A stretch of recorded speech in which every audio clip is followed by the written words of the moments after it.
झारखंड में CNT SPT act, Jharkhand के कवच कहे जाने वाले एक्ट को बड़ा बदलाव कवायद किया जा रहा है, जिसका जवाब देते हुए विजय मानकर ने कहा है, आप बीजेपी कांग्रेस को वोट देते रहेंगे या राज्य की जेएमएम को वोट देते रहेंगे, तब तक ये डर बना ही रहेगा। बीजेपी तो यही चाहती है ये खत्म हो जाए, जल जमीन जंगल खत्म हो जाए, जिससे आदिवासियों को विस्थापित किया जा सके।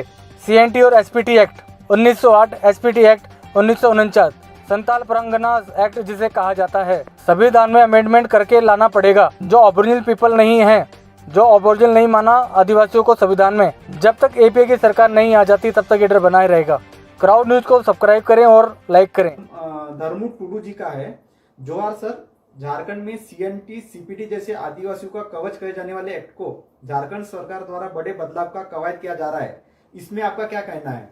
इसमें मेरा यही कहना है कि पहले आप कभी बीजेपी को वोट किया, कभी कांग्रेस जेएमएम को वोट किया, तो बीजेपी तो चाहती है कि ये खत्म हो जाए और जल जमीन जंगल और संस्कृति से आदिवासी विस्थापित हो जाए।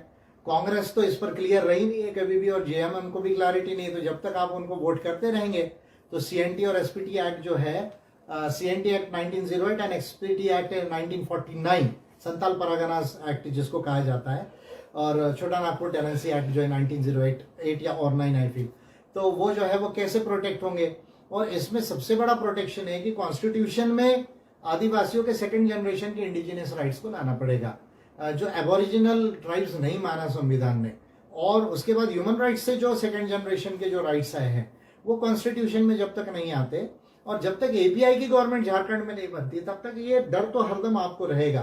तो आप इधर उधर टाइम वेस्ट करने के बजाय डायरेक्टली एपीआई में ज्वाइन कीजिए और इस बार एपीआई की गवर्नमेंट बनाने की कोशिश कीजिए।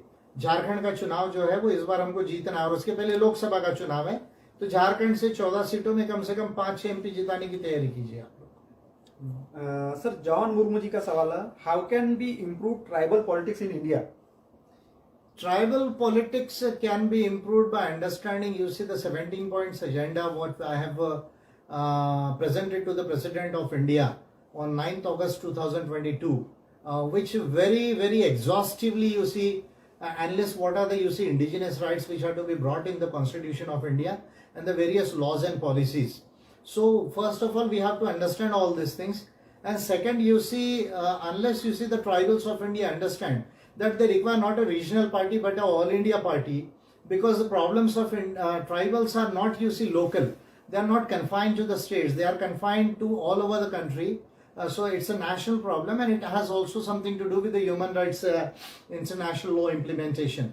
So therefore the tribals of India require an all India party with a very committed and a very clear, you see, agenda of tribal rights and tribal culture. That is what API is. And I am the leader who has, you see, brought this agenda on a national forefront now. So the tribals should join API on a very massive level and try to win member parliaments at least first in the first stage and some MLAs. So automatically the polarization will take place. And they should avoid parties like BJP and the Congress and the Topiwalas which are coming with a purse to purchase the tribals. So later you see the land can be purchased or the land can be taken from the Adivasis. So these things you should understand.